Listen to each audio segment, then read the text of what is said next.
Genesis 5, verse 24. We're going to skip verse 23 because it just provides a summary of his age. And in verse 22, we saw him being introduced.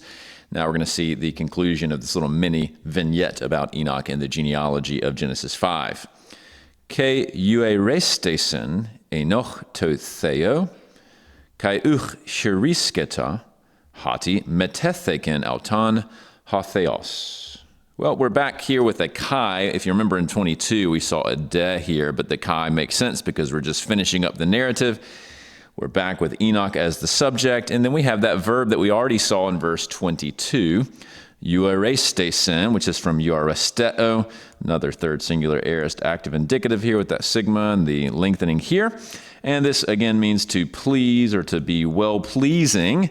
And if you may recall from the prior video, once again, the Hebrew here is yithalech, which is to walk. He walked with God, but the Greek translator has, for reasons that are not 100% clear, chosen instead to make it sort of more spiritual, if you will. He was pleasing to him in his life. So he was pleasing to God.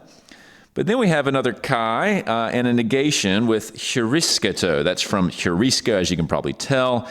Notice that the stem hasn't changed. It's just lengthened. You have a third singular middle ending there, or passive. This would be a third singular imperfect, hence the lack of a spelling change to just the E-U-R, as you would see in the aorist. But it's going to be a passive indicative here, even though morphologically it could be middle. The best translation here would be, and he was not being found, or he was not found.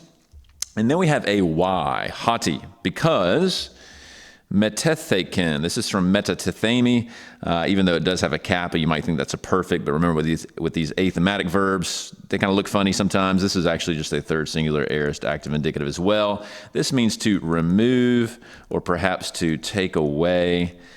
Something along those lines. And so we have the accusative here being him, referring back to Enoch, and the subject here being God. So because God took him away or removed him, and that's why he's no longer being found. So Enoch is a very, very fascinating figure in that sense, because he didn't go through, apparently, a physical death. He was just snatched up, if you will, to heaven by God.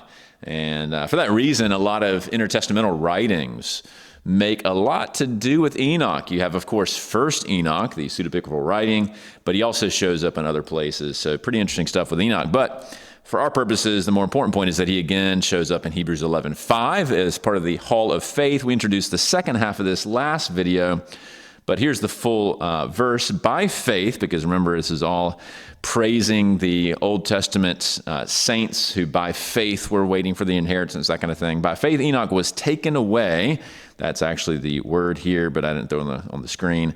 And so he did not experience death. And here's the bit that I want to focus on. He was not to be found because God took him away. That's specifically from the he was not found because God took him away. Here you can see in Greek, you got the uk, you got the heuriskata. Instead of hati, though, you've got diati, so a little bit of a slight change there. Diati is probably a bit stronger than hati. And then metetheken auton hathea. So essentially a verbatim reference back to Genesis 5:24. And then we saw this last time. Before he was taken away, he was approved as one who pleased God. And so in some sense, that's referring back to 5:22. But in fact, you see it here as well. So perhaps the Hebrews author is only using verse 24, but I think you can make the case that he's got 5:22 in mind, which is what I covered last time. So Enoch, because he was taken away, didn't experience death. He was the one who pleased God. The author of Hebrews deduces that he, with Abraham and Isaac and a bunch of others, was an example of faith in the Old Testament, even though, of course, we don't know much about him in Genesis.